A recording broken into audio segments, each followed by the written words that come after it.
这里是西南部的云贵高原，是中国喀斯特地貌最典型也是分布最广泛的区域之一。48个民族，共计360多万人，生活在一座被群山环抱的高原城市。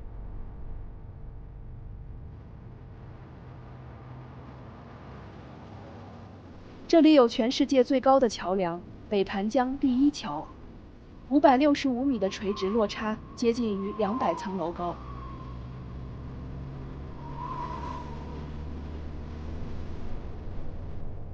也有如同大地结界一般的乌蒙山，将云和冷暖气流阻隔，以夏季平均19.6度的气温被评为中国良都。这里就是贵州六盘水，一座建市仅47年的移民工业城市，曾有10多万人从全国各地奔赴于此安家落户。生活在这里的人们来自哪里？他们为什么要背井离乡，来到高原深山开辟新家园？这座城市曾经发生过什么故事？如今又是什么模样？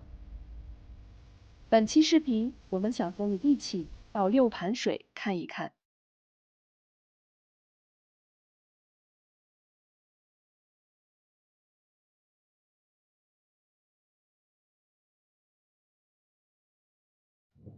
友友们，大家好！今天我们要爬到一个山顶上，来俯瞰一下这个六盘水市的老城区啊。大家看我身后，视野非常的开阔，能很明显的看到那边高楼林立的那一片，应该是新城区吧。然后我们眼前最近的这一片就是老城区了。我们现在要去到山顶上，有一个寺庙叫佛顶寺，走着。我最喜欢爬山了。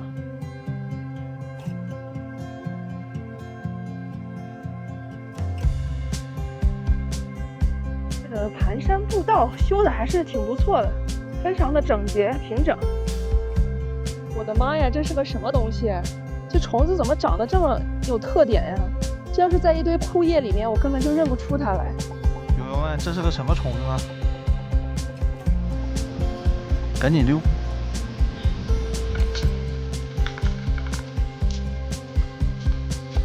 哦，这边好多砖头啊，这是在施工。各位游人，寺院修缮，大家爬山方便带一块砖到山顶大雄宝殿，一砖一瓦皆是功德，请顺带砖到山顶。行，在这边的砖是吧？我看一下这砖多沉啊！哇，在这儿接了一个任务是吧？这一块砖挺沉的。还要带着它爬山，走吧，我们一人拿一块砖上去，走。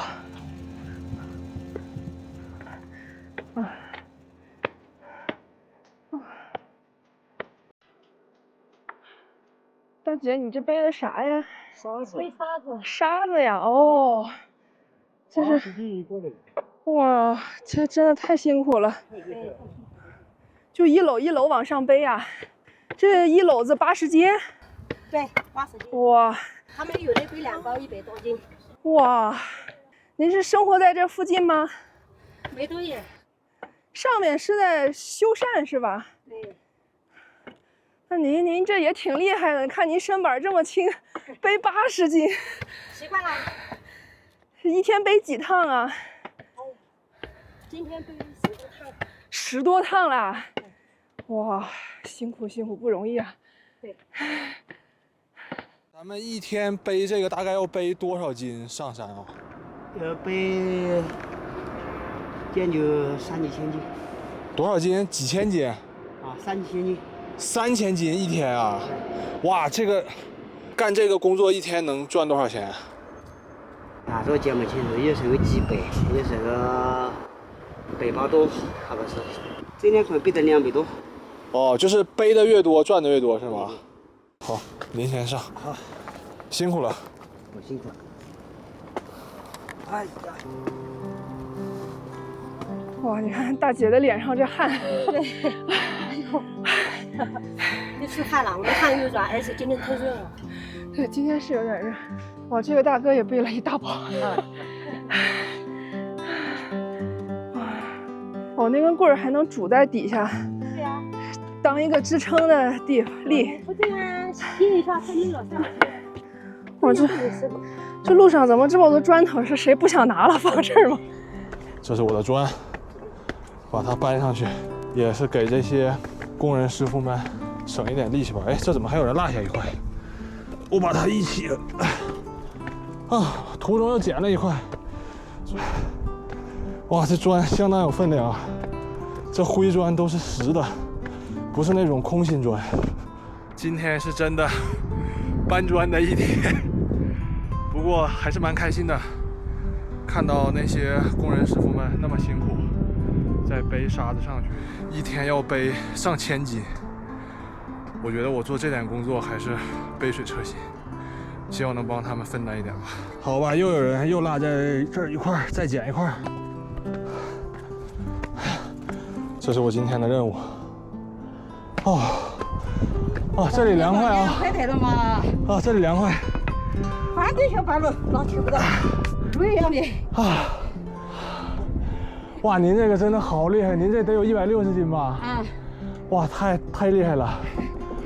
我这2块砖60斤都不到。我这背的6包菜了。600。6包。6包。这一包能给您多少钱啊？一包有10多块。10多块啊！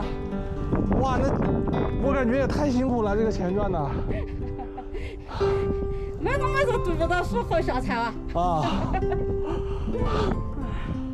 我身后往上背水泥的都是年纪大的，砖往上拿，功德无量还得往上拿一段。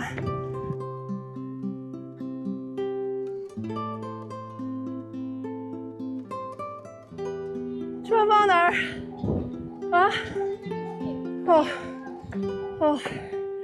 我支线任务干完了。要慢慢走。好。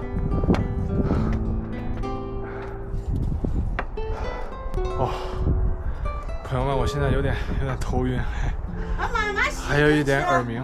吸口气，慢慢走。对，我在这里歇一下，然后再慢慢上。我现在此时此刻，我只想说一句：劳动人民万岁！哇，这些绿色包的都是水泥或者是沙子，哇，这都是人工一袋一袋背上来的。大姐也背到了。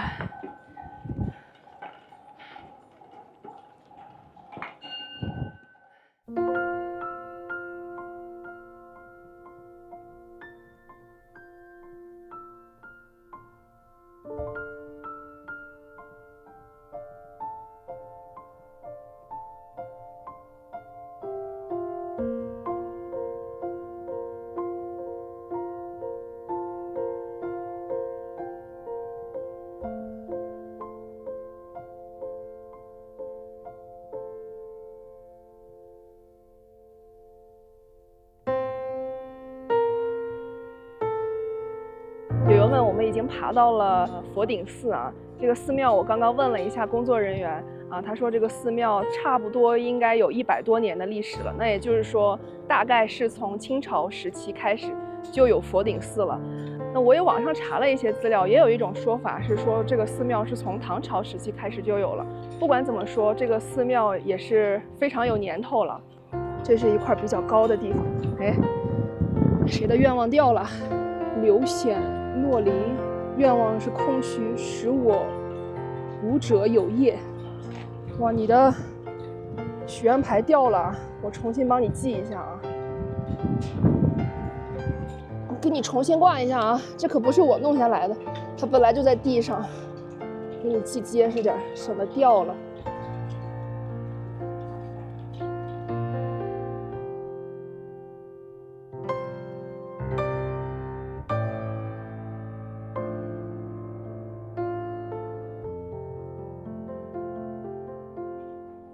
六盘水真的就是个山城，大家看，那边远处全都是一层连着一层的山峦，远处高楼林立的那一片就是新城区了，这一块就是老城区了。那边就是工厂了，看那边还冒着烟呢。不过那个烟啊，应该是水汽，不会污染空气。那边的钢厂区有一块巨大的圆球，上写着首钢水钢，所以那边应该就是首钢水城钢铁有限公司了。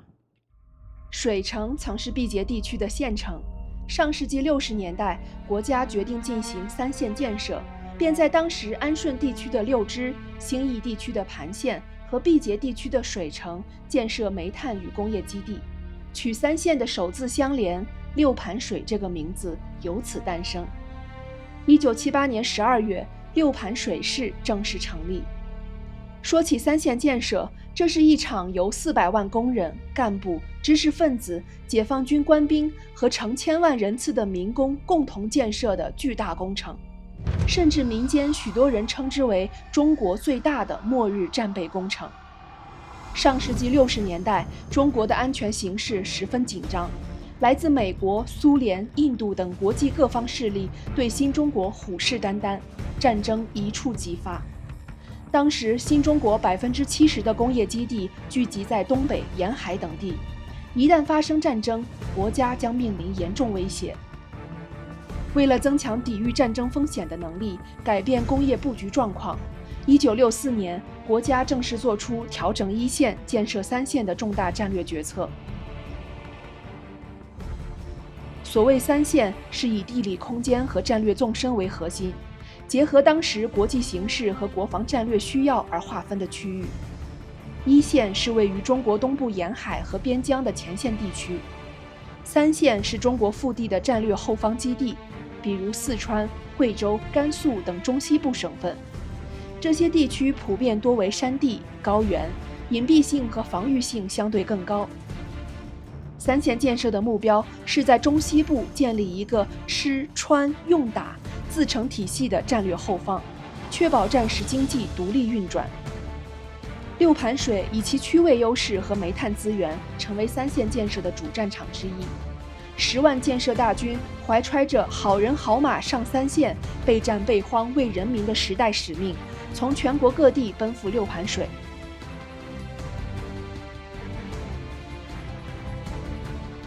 这并不是一次简单的工作变动，而是要作为拓荒者，在人迹罕至的荒山野岭中修路、开矿、建厂。下不完的雨，看不完的山，踩不完的泥，是建设者们最普通的工作日常。甚至最基本的生产生活用具也要从零开始。没有房子就自己搭建帐篷，缺乏粮食蔬菜就自己开荒种地，缺乏生产设备就自己埋头研制，没有硬化公路就自己用脚走出去。就是在这样艰苦的生活条件和工作环境下，贵州第一座现代化煤矿六支矿，贵州第一座钢铁厂水城钢铁厂，贵州第一条水泥生产线水城水泥厂等等工业地标纷纷建成投产。六盘水也在上世纪70年代迎来了属于它的黄金年代。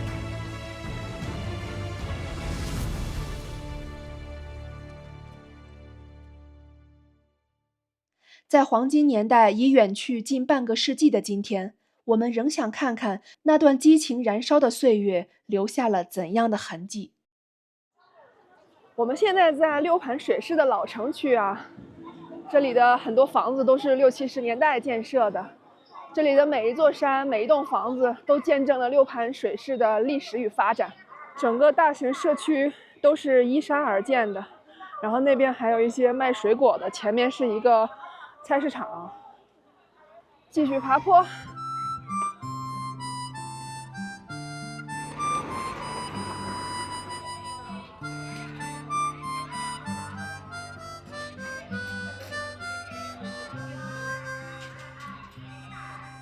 这个房子应该就是典型的很早一批建设的，一条长廊连接着好几户人家。我看看从哪儿能上去，应该就是从这儿上去。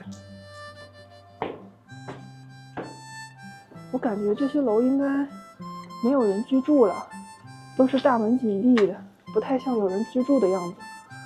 这个墙上还有5.1节前居民消防安全告知书呢，你看这个是炼铁事业部，也就是说这栋楼其实还有人住，不过住户应该比较少了。师傅，这栋楼还有人住吗？有啊。还有几户？没几户。这栋楼是哪一年建的呀？70年啊。跟我爸一样大。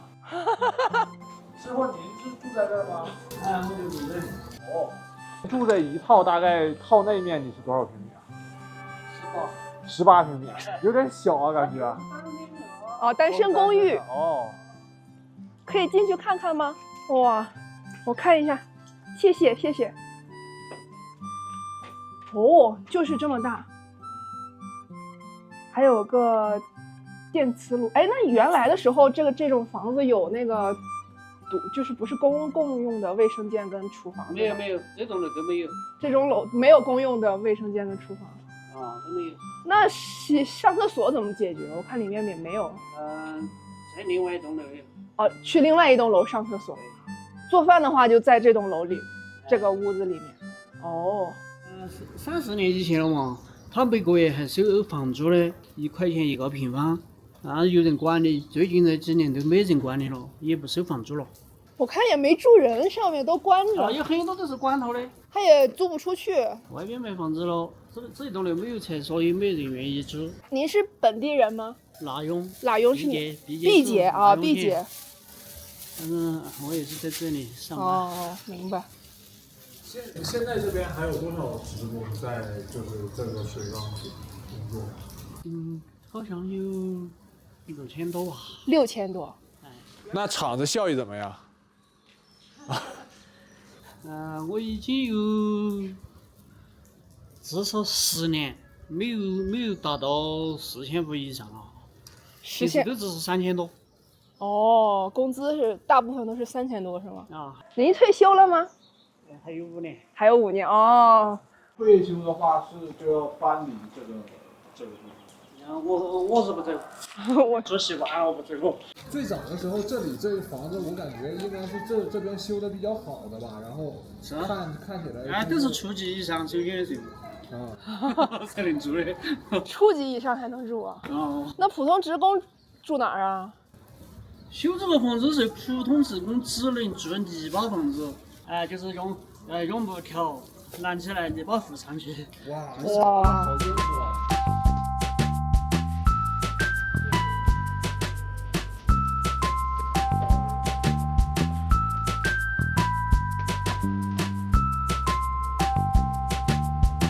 哇，这还有那种，这都是大院儿，墙面还是涂的蓝色的。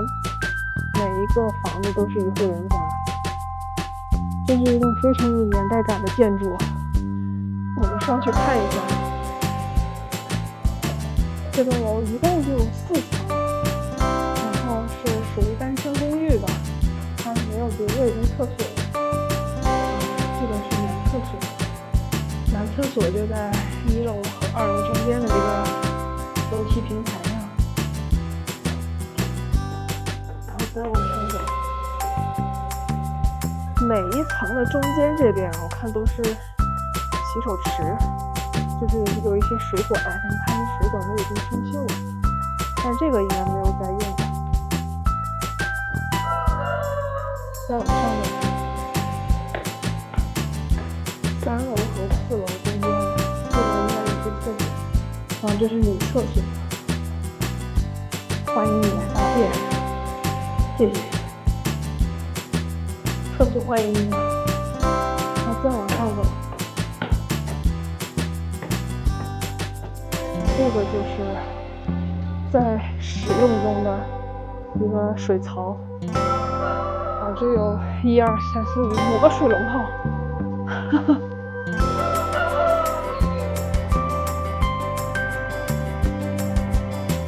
比如说我现在在这栋楼的里面这栋楼里面是不是还有人在居住的？虽然不是很多吧，所以我们还能看到门口摆着一些花盆或者是晾晒的衣服。这栋楼非常有年代感了，大概可能是60、70年代建设的。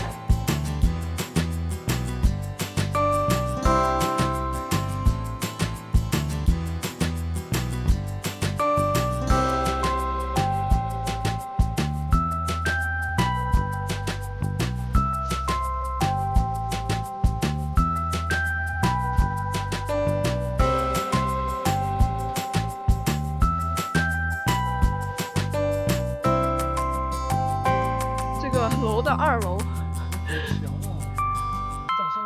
爬了一只猫。那猫刚刚就从这个楼梯里面爬过去，我刚刚看到它了，然后爬到这个窗台上。你好厉害呀，咪咪！你是下不来了吗？人家这是在巡视领地，好吗？炼铁小区，大家看这些小区的名字都非常的有工业特点。那边是一个小学，里面有学生在那儿上课呢，我都能听到朗朗的读书声。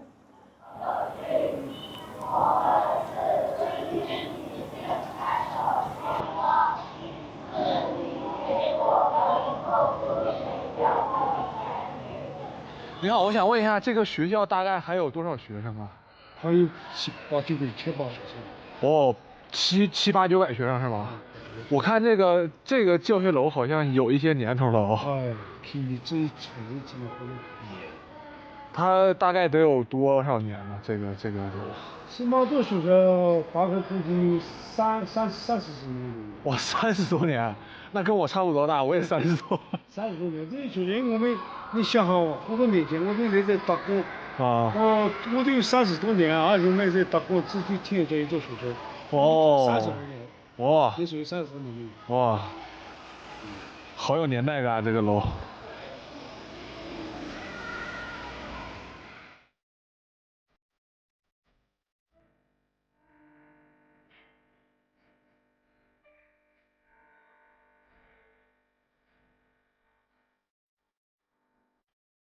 我小时候就是在山东淄博的职工社区里长大的，就像这里一样。因为淄博也是一座工业城市嘛，所以看到六盘水的这片老城区，有种莫名的亲切感和熟悉感。如果你也是职工子弟的话，我相信这个地方应该能唤起你的一些关于童年的回忆吧。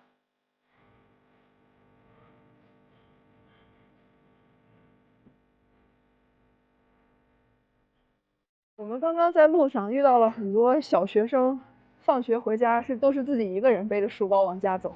这路总就感到很好奇，他跟我说为什么这里的小孩都是自己一个人放学回家。可能我们在城市里面比较常见的就是小学门口一到了放学时间，我就会挤得水泄不通，门口都是等着接孩子的家长。但是在这里可能更多的情况都是小学生自己一个人放学回家。我感觉这个跟我小时候挺像的，那个时候我的同学的爸爸妈妈跟我的爸爸妈妈之间都是同事，可能是工作都在同一个单位，再加上学校离家也不远，都在同一片社区里面。这个社区里面的邻里关系是比较和谐的，大家之间都互相认识，谁家的孩子也都认识，所以就自己回家，安全系数是比较高的。那时候给孩子开家长会，一进教室发现哟，坐着的都是自己的同事。可能开个家长会，搞不好就感觉像上班开会一样。小学生们放学了，我的妈呀！小吃摊的人流高峰期来了。Hello， 你看吗？你不是要看吗？这个是大疆的吗？对。这个是大疆的，大疆的 OSM 我哇，你很懂哦。我有个大疆无人机。哇，你有无人机。厉害厉害。想吃，他们在那里一人一口。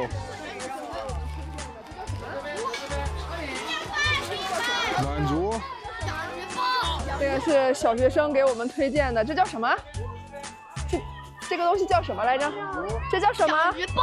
养鱼粑，养鱼粑 ，OK。不错，我感觉这种街头美食啊，还是得跟着小学生吃。还有哪个比较好吃？你们觉得好吃的，我可以请你们吃。算了吧，这样好。没事儿没事儿。这个叫洋鱼粑的小吃，深受当地小学生的喜爱。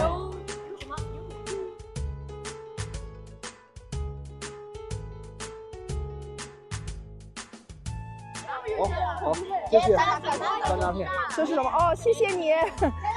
小朋友分了我一个山楂片，你吃吧，你吃吧，没关系。别人家夫人，开个8年级了，我讲了啊，我讲了。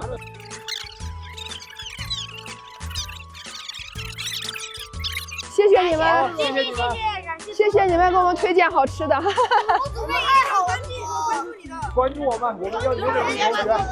关注你们了，好，拜拜，拜拜。我们刚刚正好遇见了这个小学放学，然后那个小学生围着我们，他很好奇我们拿的这些设备啊，相机，然后就过来问我们，然后我们就攀谈了一下，交谈了一下。这些小学生给我们推荐了很多六盘水是很好玩的地方，以及很好吃的一些小吃，所以我们就请他吃了一下这个校门口的洋芋粑。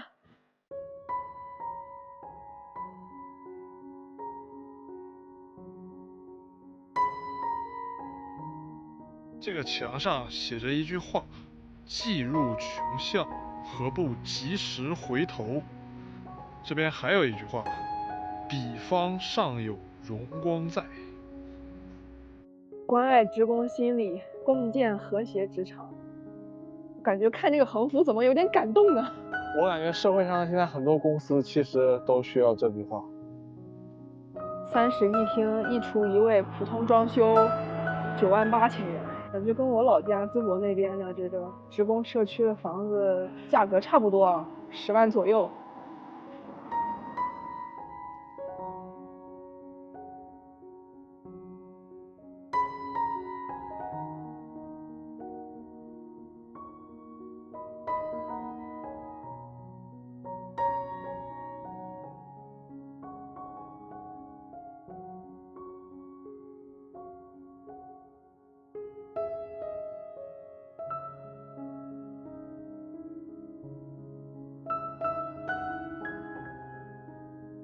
所以那这边的房子是厂里分的吗？这房子是厂里面的，哦，然后还要交房租的呀，还要交房租，很便宜15块钱而已。 ，15块钱一个月，有物业费吗？没有，这老小区都没有物业费，只有在外面买的房子才会有物业费，这里面没有。这些我看它是都住满了吗？我看好像每一户都有人呀。大概有2/3以上，其实没有多少人。以前住这里，我是曾经跟你讲，在这里住，晚上都不用关门的。哇，治安真好。像我们买房子比较远，我们才住这里。就是在城区买个房子，在这儿住，上班方便，上学也方便。对，这里上班上学方便。原来如此。那这里生活的话，会感觉不方便吗？在这里？很方便啊。这你看，这旁边学校，这个区好多学校，这个区它都是公立学校，要从这走过去就几分钟。哦，几步路就到了，是吧？然后去医院也很方便啊，因为走去学校外面就是公交车站，然后去市区的、去哪里的都很方便。然后菜场也是学校过去，又不用我学用。很市场反正就生活很方便，然后又不要物业费，买菜也方便。我们住外面买菜，你每天你住外面100块钱你买不了什么，在这你就可以吃几天。我们现在要去吃那个烙锅，网上找了一家烙锅店，但没想到它在这里能有烙锅店？谁能想到在这样一个感觉像是工厂里面穿行，还有一家烙锅店？这不是进了人家厂子了吗？这不就是厂房吗？还冒着气呢！哇，真的是太魔幻了！这样的一个地方竟然能有一个烙锅店。我们今天要吃的烙锅就在这个建筑里面。几个人？ 2个。往这边走。谢谢。小青啊，你这叫还没吃饭。坐里面吧，里面吧。哦，好，坐里面，今天下雨了。好。你们不是我们这边的吗？不是，我们是来这边玩，然后在网上查到咱们家店，特意开车10公里过来的。我看网上还说有什么鸡屁股、鸡鞘嘛。鸡鞘啊。鸡尾会吃吗？就是鸡尾嘛。啊。都有，鸡尾是很好吃的。来一个尝一下呗。我来给你们倒油。哇。要来的。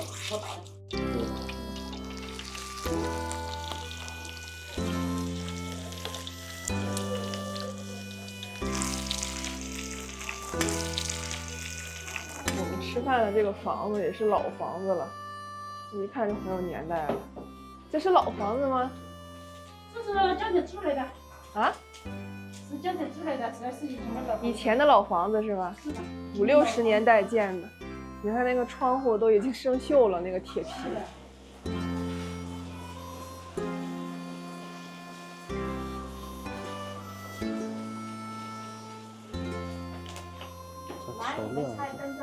哦，谢谢。好，谢谢。我们终于吃上了6盘水式的烙锅啊！我们开车在这个山上蜿蜒盘旋了很久，我感觉从一个工厂旁边擦过，然后才找到了这家，在半山腰上的一家店。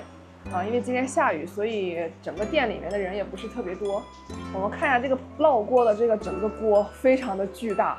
烙锅呢，其实就是给你弄一个锅，然后里面浇上点油，完了之后可以把一些生的食材放进去，把它烙熟，就是有一种自助烧烤的感觉，但它其实是用平底锅烙出来的。我们点了7、8种食材吧，我们现在把这个点的食材依次放到这个锅里，让它烙一会儿。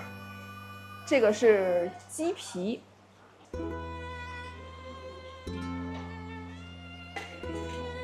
我们在吃这个烙锅之前啊，这个锅里面这个工作人员就已经给我们把这个土豆跟豆腐放进去了。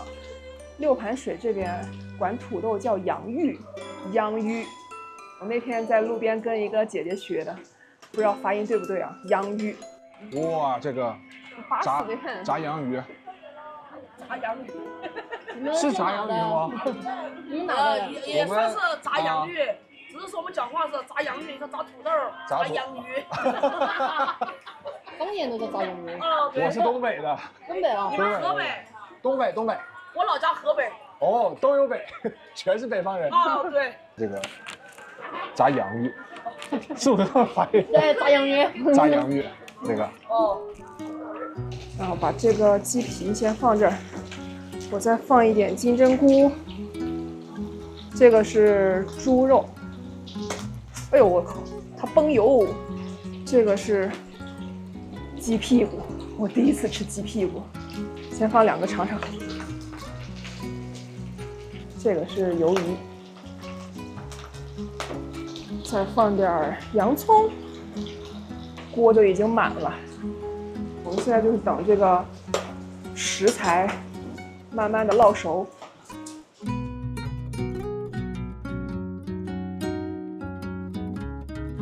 烙锅这道美食啊，起源于清朝康熙年间，距今已经有将近300年的历史了。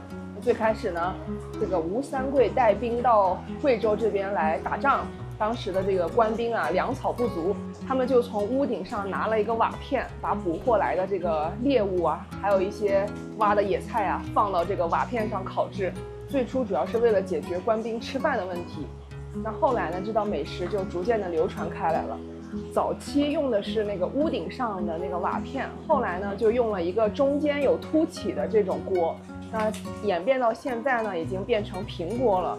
那么据说还有用电磁炉制作的这个烙锅，对，各种形式的现在是都有啊。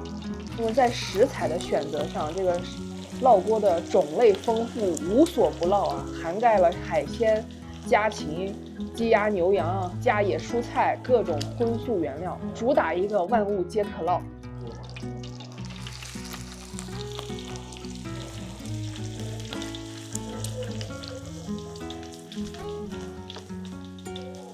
我来给友友们调一碗蘸料啊。首先我们先搞一点它的这个原味的汤汁进去。我看它原味汤汁里面有黄豆，有葱，好像还有折耳根。其实它这个辣椒不是特别的辣，熟悉我们频道的这个朋友可能都知道，我们每次吃饭都会点不辣的。但其实贵州，尤其是6盘水这边的辣椒，我们吃了好几家店，它真的不是那种特别辛辣的味道，它这边的辣味啊，香在辣的前面。所以像我这种不怎么能接受辣椒的人是完全没问题的，而且觉得非常好吃。所以它这个调料，辣椒才是灵魂。一碗搭配烙锅的蘸料就调好了，等会儿我们就把烙好的食材蘸着这个汤汁，就这么吃。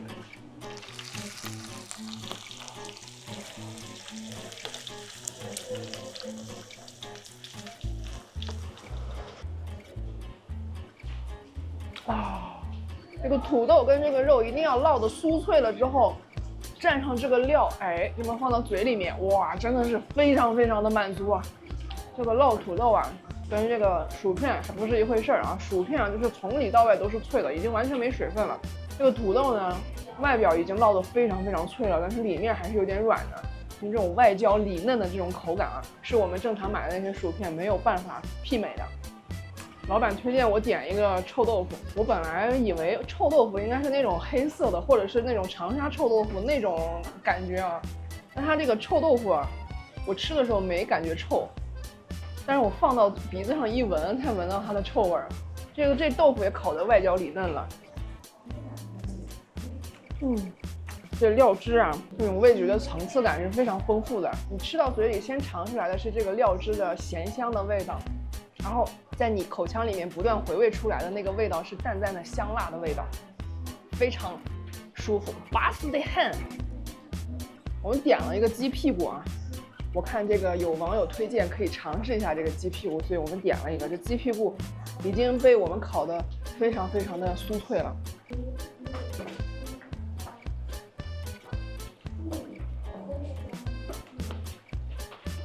哦，好神奇的感觉！这个肉里面有一点软骨，它跟正常鸡肉味有什么区别吗？没有什么区别，就是正常的鸡肉味。刚刚牛美丽同学测评了很多内容啊，我来进行一些简单的补充。就这个鸡皮，哇，你把它在那个锅里边烙到稍微有几分焦的时候，把这个料调到比较浓稠的一个状态，然后蘸上这个鸡皮，哇，然后。哇，这一口下去就是软软脆脆，香香辣辣，就口感很神奇，然后回味无穷的感觉。来，友友们，你们也尝一口。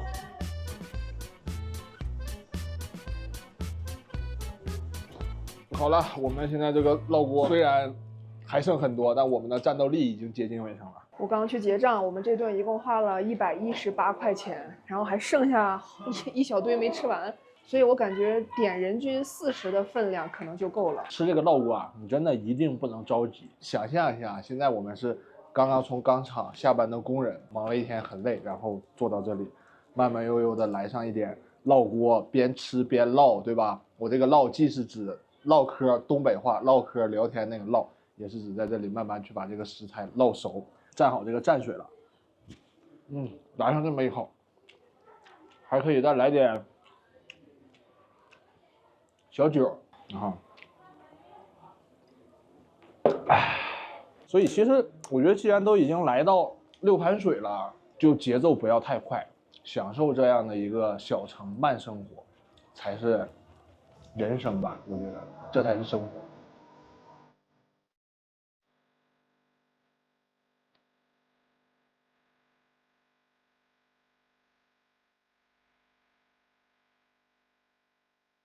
随着时代的变迁，曾经的3线建设者们大多已经如耄耋之年，或离我们远去。但他们的后代接起了父辈的接力棒，在这片老城区里继续弘扬着3线精神。随着生活条件的改善，很多3线建设者的后代已经搬离了这些见证过历史的老房子。但依旧有人舍不得这片浸透了几代人汗水与记忆的土地。再回首，老城区的故事仍在继续，而那份融入在时光深处的坚韧风骨与岁月温情，永远不会被时间带走。留下你的祝福，寒夜温暖我，不问明天要面对多少伤痛和迷惑，曾经在幽幽暗暗、反反复复中追问，才知道平平淡淡、从从容容才是真。再回首，恍然如梦；再回首，我心依旧，只有那无尽的长路伴着我。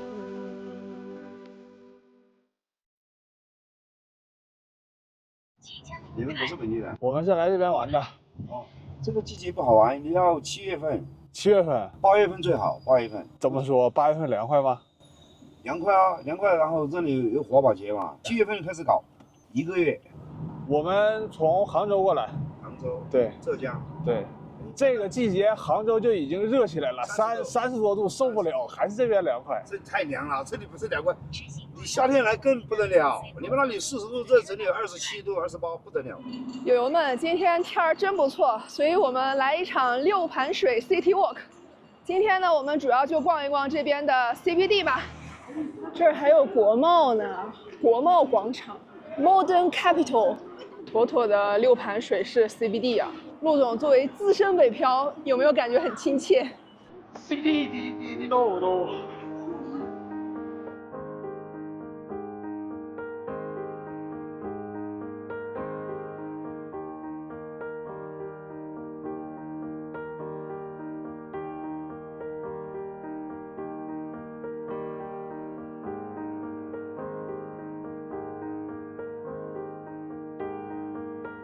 这是杨梅。这个是枇杷，这怎么卖啊？6块钱。这个呢？羊角，也是6块钱。你还是羊角。你给我称一点哦。别太多。哎，行，可以了。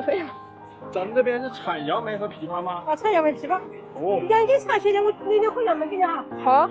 哇，这么大一兜是12块钱。哦，2斤。行，这个秤怎么看这个秤啊？看这1斤、2斤、3斤。哦，得有数啊，有数字。那个小点点是什么？对，有可化性饮料，对。啊，1两、2两。1两、2两，这1斤。哦，这么看。你拿的我都不会用。哦，说话咋？老秤。我去搞视频。谢谢啊。走。搞视频喽。啊，对。你们视频喽，结束。谢谢您。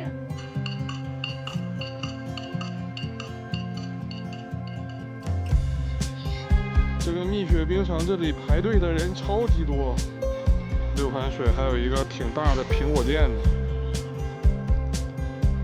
我发现6盘水市人民非常的惬意和有松弛感啊！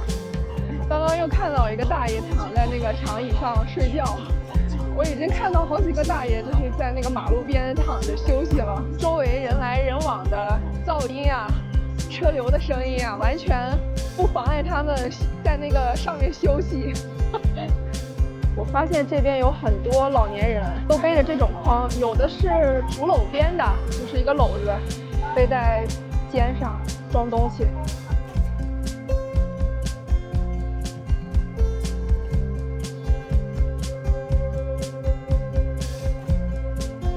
6盘水市的这一片商业街啊，非常的繁华，也非常的热闹，人特别多。而且它不只有地上的，它还有地下的。所以我们如果等会儿要过到马路对面的话，就要从地下的那个购物商场穿过去。而且今天巨凉快，大概现在也就17、18度的样子吧。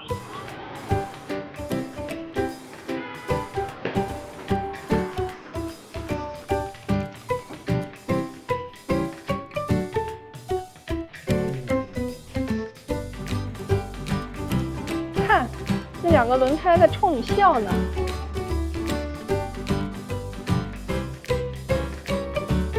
友友们，我们现在在人民广场附近啊，我身后隔一条河，那边就是人民广场了。那人民广场是6盘水市的中心区域。我网上查了一下，这个广场总占地面积大概在56000平方米，这个地方也是市民休闲娱乐的地方。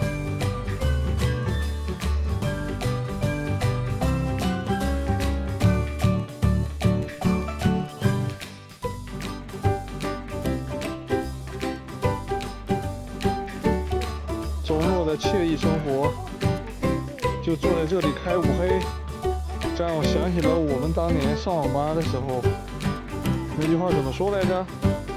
线下5连坐，从来没赢过。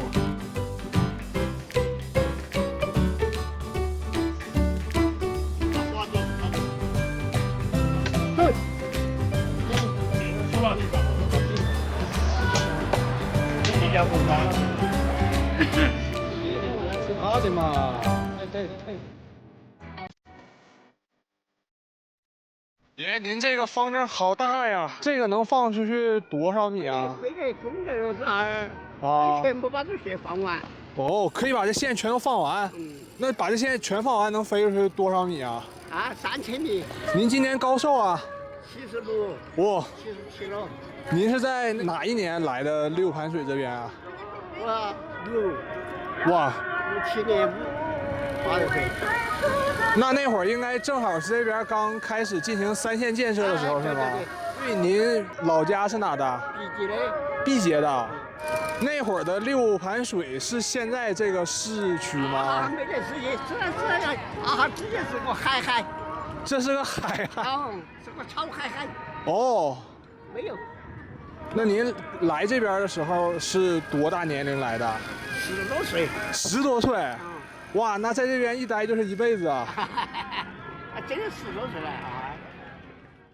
友友们，我身后的这个高高的建筑啊，它叫乌蒙铁塔，它在人民广场的中心位置，它也是六盘水市的一个地标性建筑吧。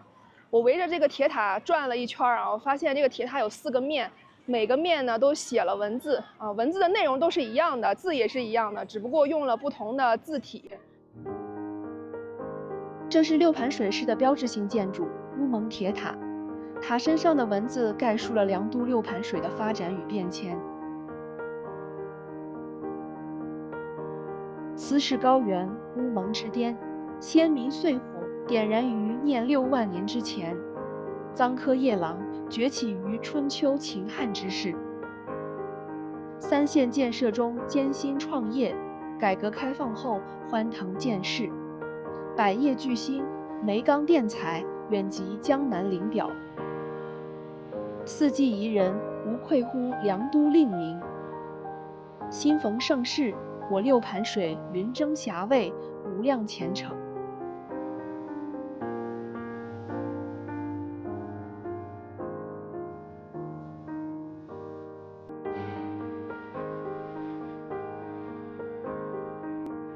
六盘水的天气非常舒适，我们在人民广场的乌蒙铁塔下坐着喝果汁，看着在广场上休闲玩乐的人们，度过了一下午的惬意时光。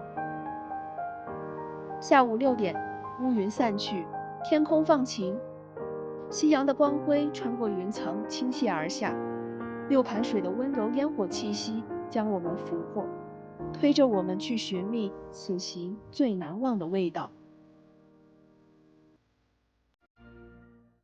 都来六盘水了，对吧？我往返10公里啊，必须吃碗羊肉粉儿，必须天天羊肉粉儿，没有羊肉粉儿我浑身难受。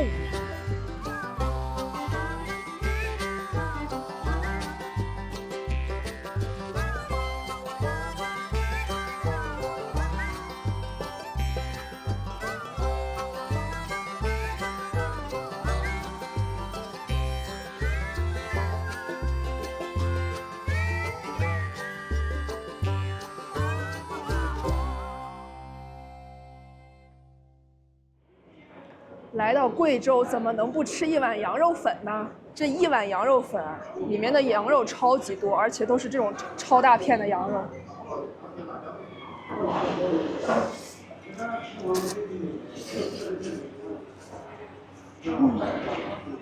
满足，太满足了。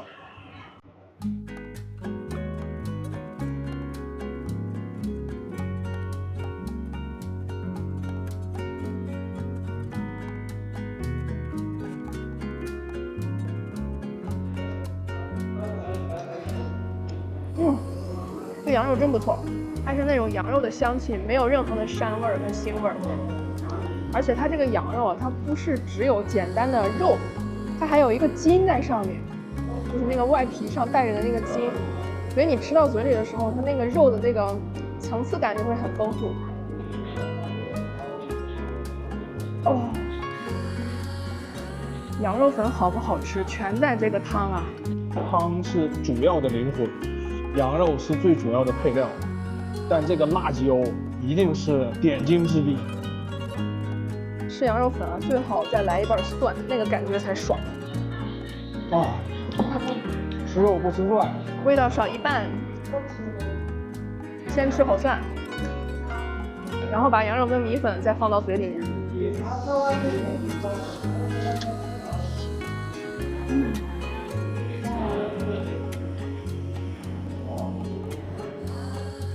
水城羊肉粉和这座被群山环抱的城市一样，带着粗粝又温柔的烟火气。用一碗热气腾腾的羊肉粉唤醒味蕾，开启忙碌的一天，是六盘水人每日的开场仪式。街头巷尾的羊肉粉店里，总是挤满了端着碗呼哧带响的食客。羊肉粉的香气早已渗透进六盘水的晨雾与暮色。这碗水城羊肉粉不仅是离家游子魂牵梦萦的乡愁，更是本地人血脉里割舍不掉的温暖羁绊。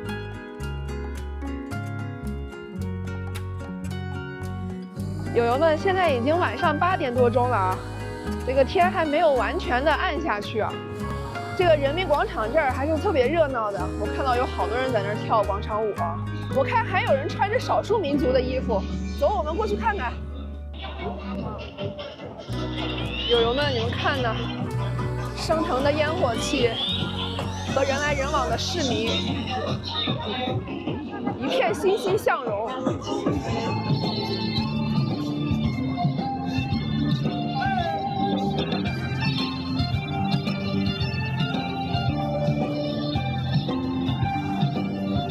你好，我想问一下，这是哪个族的衣服？彝族，这是彝族，我们拍一下吗？可以拍的。好看的，真好看这衣服。彝族的舞蹈，这是彝族舞蹈。啊，这是对拍，这些舞蹈叫对拍。对拍。啊，对，就对拍。哦，我也去看看，谢谢。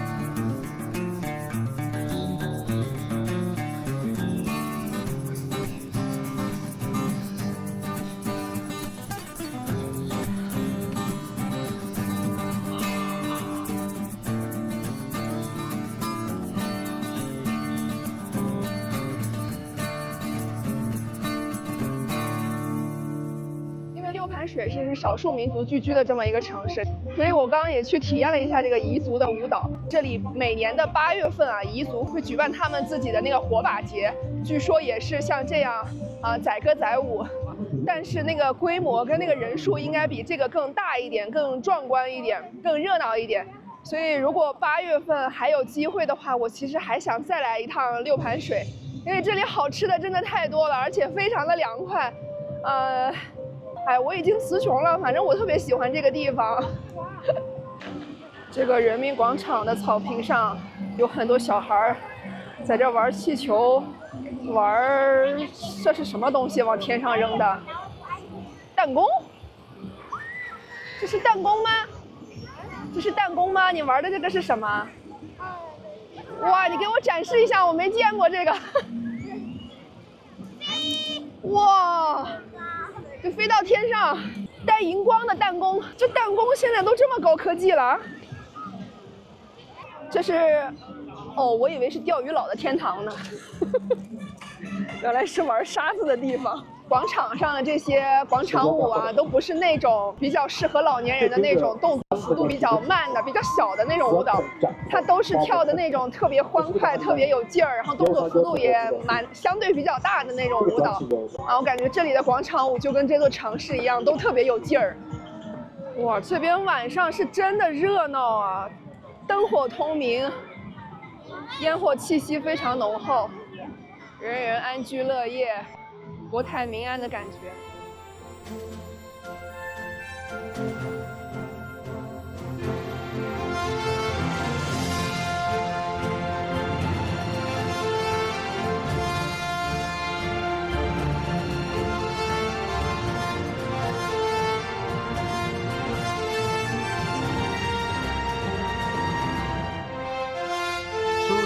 这边出租车起步价多少钱？1块加1块，这个出租车起步价多少年没变过了？起码20多年了，物价飞涨这么多倍都没变过的。干出租车的话，收入情况怎么样啊？收入不行，现在以前还可以啊，以前你跑夜班1个月要挣7、8千万吧，现在挣不了，现在4、5千块钱。人口流失太严重了，15、16年以后，起码这个城市少了几十万人。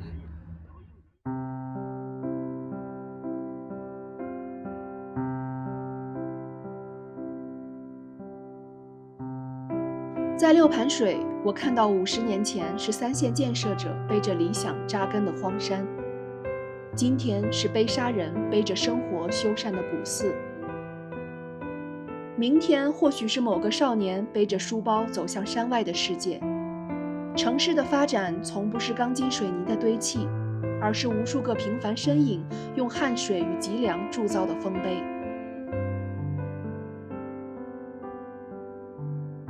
有人用一身血换来红旗在废墟上迎风招展，也有人用两脚泥将荒芜的山坳踩出通往繁荣的折印。当我们隔着岁月回望，那些压弯脊梁的苦难，那些灼穿掌心的艰辛，在他们眼中或许只是必须扛起的重量。如果那天的他们不扛起，就将由今天的我们来扛起。没有人生来甘受苦难，没有人不渴望幸福安逸的生活，可总有人愿以血肉之躯，在时代的洪流下托起明天的曙光。有人说，时代的一粒灰压在普通人身上就是一座山，可谁又能说，我们今天所拥有的一切，不是一个个平凡的普通人在一个个平常的日子里创造出来的呢？正是那些引入尘烟的身影，用日复一日的坚守，将昨日的艰难困苦锻造成今日的岁月静好。灰也好，山也罢，往前走，致敬平凡而伟大。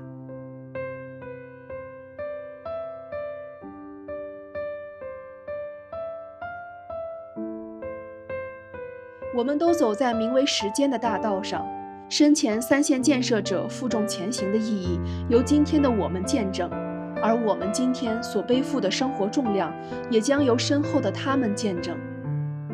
再回首，和往事干杯，向前走，请勿忘来路模样。